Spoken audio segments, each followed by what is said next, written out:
précédent, de la source jusqu'à l'après du premier condensateur, on a eu pour la première partie.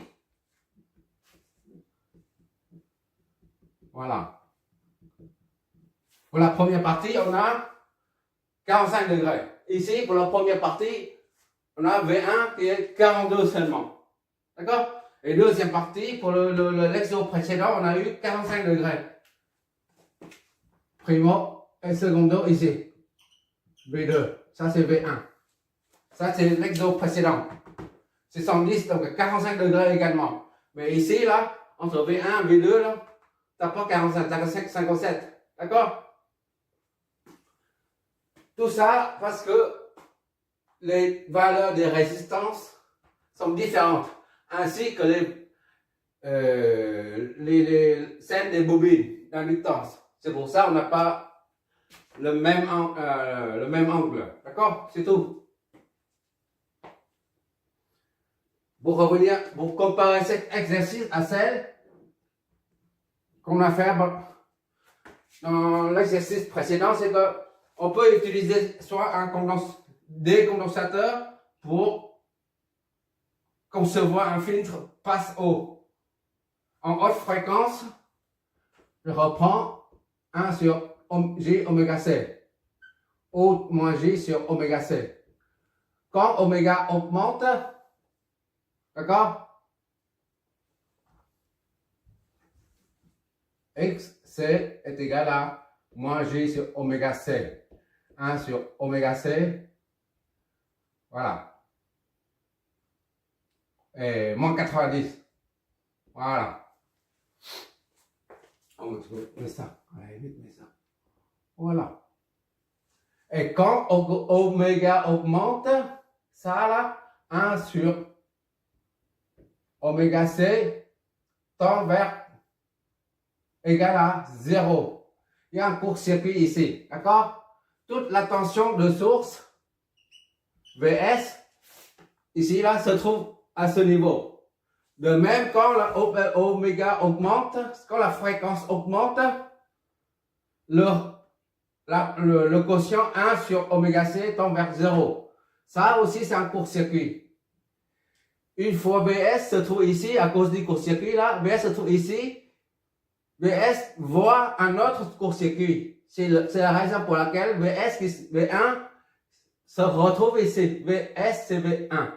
Et V1 c'est V2. C'est la même chose. La tension de source se retrouve intégralement à la sortie. D'accord? Ici, pour les bobines. Alors, bobine d'inductance, ça fonctionne à peu près la même chose. Pourquoi on peut utiliser soit des bobines, soit des condensateurs pour fabriquer un filtre passe haut. Puisque pour un bobine, XL est égal à J oméga L. D'accord? Et quand J, ça c'est S en fonction de oméga. D'accord? Il n'y a que oméga qui change. Il n'y a que la fréquence qui change. J c'est un opérateur. L est une constante. Donc, si tu veux, tu mets ça. G, L et oméga, fois oméga. Voilà, à part.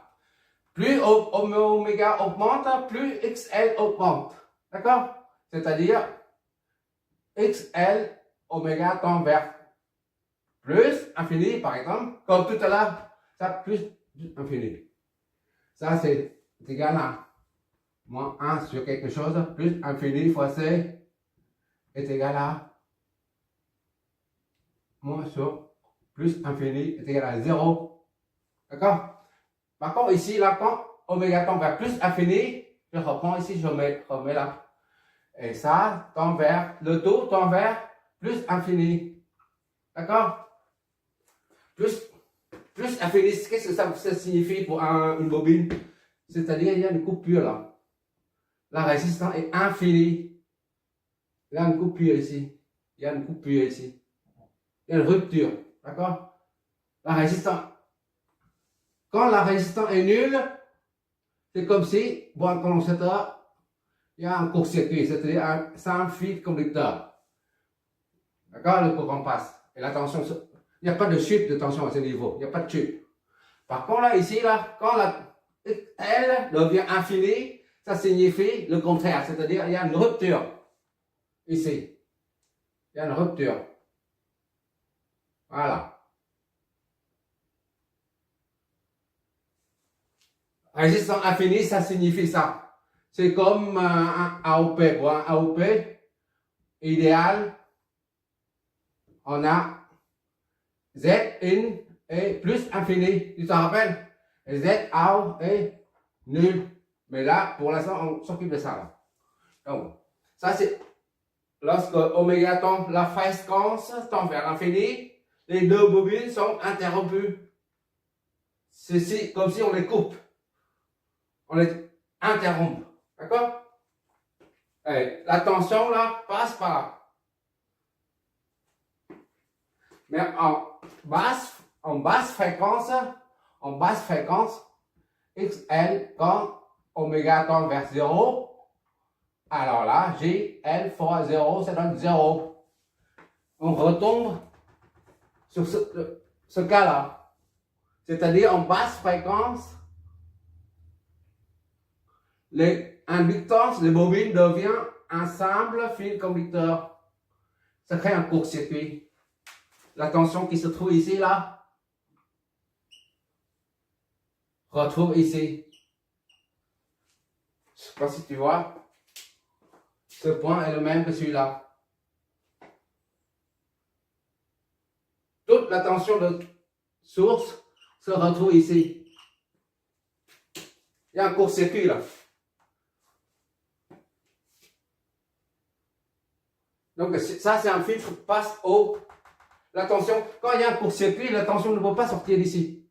Nous, ce qu'on veut, c'est la tension sortie là. V2 là. D'accord? Et quand il y a un court, la fréquence tend vers 0, il y a un court-circuit. XL est nul, et donc il y a un court-circuit à ce niveau-là. D'accord? Court-circuit, c'est comme si tu as ça. Comme si tu as ça. Voilà. C'est pourquoi tu vois mieux. Voilà. Et l'autre, il est comme ça. Voilà. Voilà. Ou comme ça, tu vois, c'est la même chose. Voilà. Et ça, entre ça et ça, il n'y a pas de tension qui sort. V2 là. V2 est nul. Est-ce que tu vois? 1, 2, 3, 4, 5, disons.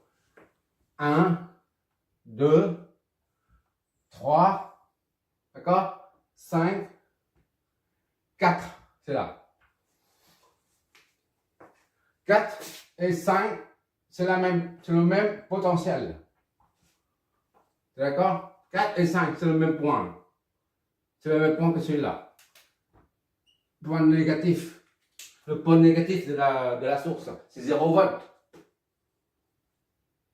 D'accord? Là, c'est 0 volt. C'est-à-dire que la tension de source, en basse fréquence, VS là, ne se trouve plus à la sortie, c'est fini. C'est 0 volt. Seulement en haute fréquence, que ça passe. Il y a une rupture. Et tu trouves V2 est égal à quelque chose. D'accord?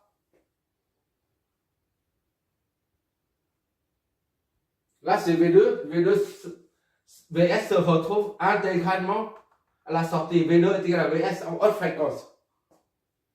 T'es d'accord là? Ça, si tu coupes, comme s'il n'y a rien là. Comme s'il n'y a rien ici là. En haute fréquence, comme s'il n'y a rien. Là, c'est la tension, une source raccordée à plusieurs éléments, quel que soit le nombre d'éléments, peu importe, mais le circuit est à vide.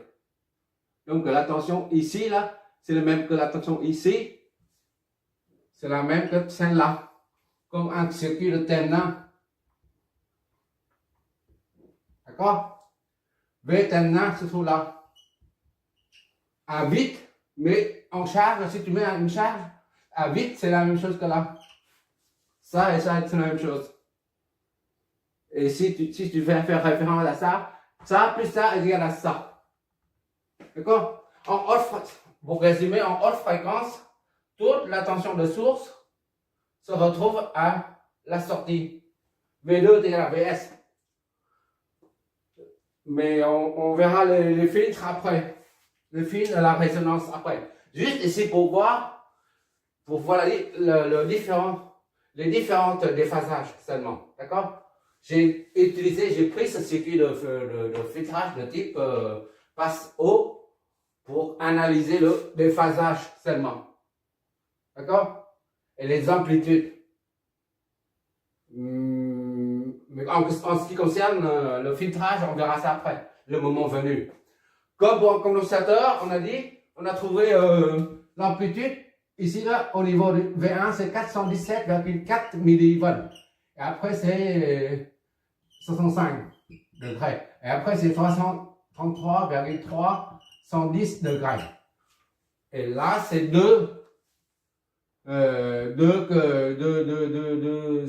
degrés. Voilà. Pour un condensateur, pour un type de filtrage, avec condensateur, l'amplitude diminue de plus en plus. 2 volts à 0,4 volts à 0,3 volts. Ici, c'est à peu près idem. Et l'angle de déphasage. Tu vois là, ici, 42. Après, c'est 99. Ça augmente et ça augmente aussi. Ici et là, ça augmente. Le déphasage, c'est 42. Et après, c'est 99. Ici, le déphasage augmente. Et l'amplitude diminue. Tu vois bien? Au début, c'est 10 volts. Après, c'est 3 volts et quelques. Et enfin, c'est presque 2 volts seulement. Voilà. L'objectif de cet exo pour te montrer à peu près comment ça fonctionne. Un signal qui traverse un circuit de type de filtrage. On va faire un dernier. Un circuit terminal. Et le dernier, c'est très important. Comme ça, là. Pour les moteurs. Le prochain, là, on va faire tout de suite, là. Tu regarderas le résultat des simulations, d'accord?